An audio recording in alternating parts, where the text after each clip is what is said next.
శంకర నేత్రాలయ సంస్థ ఇటీవల తెలంగాణ రాష్ట్ర ముఖ్యమంత్రి శ్రీ రేవంత్ రెడ్డి గారి స్వగ్రామమైన కొండారెడ్డిపల్లిలో వారి తల్లిదండ్రుల జ్ఞాపకార్థం ఉచిత కంటి వైద్య శిబిరాన్ని నిర్వహించడం జరిగింది.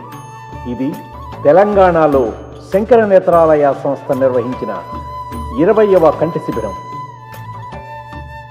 శంకర నేత్రాలయ అమెరికా అధ్యక్షులు శ్రీ బాలారెడ్డి ఇందుర్తి గారి పటిష్ట నాయకత్వంలో శ్రీ రేవంత్ రెడ్డి గారి సోదరులు శ్రీ యనుమల కృష్ణారెడ్డి గారి ప్రోత్సాహంతో ఎంతో విజయవంతంగా జరిగిన ఈ కార్యక్రమంలో తెలంగాణ రాష్ట్ర విద్యాశాఖ మేనేజింగ్ డైరెక్టర్ శ్రీ ఇందుర్తి గణపతి రెడ్డి గారు కూడా కీలక పాత్ర పోషించారు.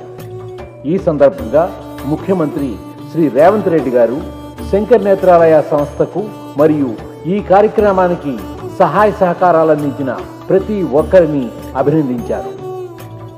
ఎంతో ప్రతిష్టాత్మకంగా జరిగిన ఈ శిబిరంలో 1888 మంది రోగులను పరీక్షించి 184 మందికి కంటి శుక్ల వ్యాధుల నివారణ శస్త్రచికిత్సలు అక్కడికక్కడే శంకర నేత్రాలయ వారు ప్రత్యేకంగా నిర్మించిన మొబైల్ ఆపరేషన్ బస్సుల్లో విజయవంతంగా నిర్వహించారు.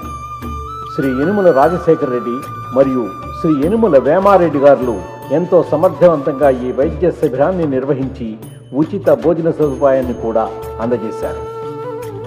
ఎంతో విజయవంతంగా జరిగిన ఈ శిబిరానికి మెడికల్ రీసెర్చ్ ఫౌండేషన్ అధ్యక్షులు డాక్టర్ గిరీష్ రావు గారు, శంకర నేత్రాలయ అమెరికా కార్యనిర్వాహక వర్గ సభ్యులైన శ్రీ శ్యామపల్లి గారు, శ్రీ మూర్తి రేకపల్లి గారు, శ్రీ వంశీ ఏరువరం గారు, శంకర నేత్రాలయ హ్యూస్టన్ ట్రస్టీ శ్రీ నారాయణరెడ్డి ఇందుర్తి గారు తమ పూర్తి సహాయ సహకారాలని అందించారు. వారికి ఈ సందర్భంగా ప్రత్యేక ధన్యవాదాలు కూడా తెలపడం జరిగింది. అంకిత భావంతో 10 రోజుల పాటు జరిగిన ఈ శిబిరాన్ని పలువురు ప్రముఖులు సందర్శించి శంకర నేత్రాలయ సిబ్బందిని అభినందించారు. పార్లమెంటు సభ్యులు శ్రీ మల్లు రవి గారు, తెలంగాణ పశుసంవర్ధక శాఖ చైర్మన్ శ్రీ గుత్తా అమిత్ రెడ్డి గారు, తెలంగాణ రాష్ట్ర వ్యవసాయ రైతు సంక్షేమ సంఘ అధ్యక్షులు శ్రీ కేవీఎన్ రెడ్డి గారు, Telangana academy of skill and knowledge TASK CEO Shri Raghavender Sunkireddy గారు, Anusha projects managing director Shri Jalandhar Reddy గారు ఈ శిబిరాన్ని సందర్శించి శంకర నేత్రాలయ వారు చేస్తున్న సేవలను కొనియాడారు.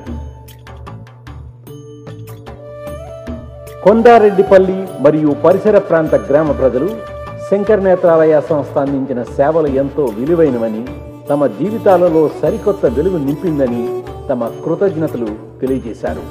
గతంలో మాచారం, అచ్చంపేట్, దిండి చింతపల్లి, పోల్కంపల్లి, వెల్గొండ, అమనగల్, నంది, వడ్డేమాన్ గ్రామాలలో నిర్వహించిన క్యాంపుల ద్వారా కూడా ఎంతోమంది లబ్ధి పొందడం జరిగింది.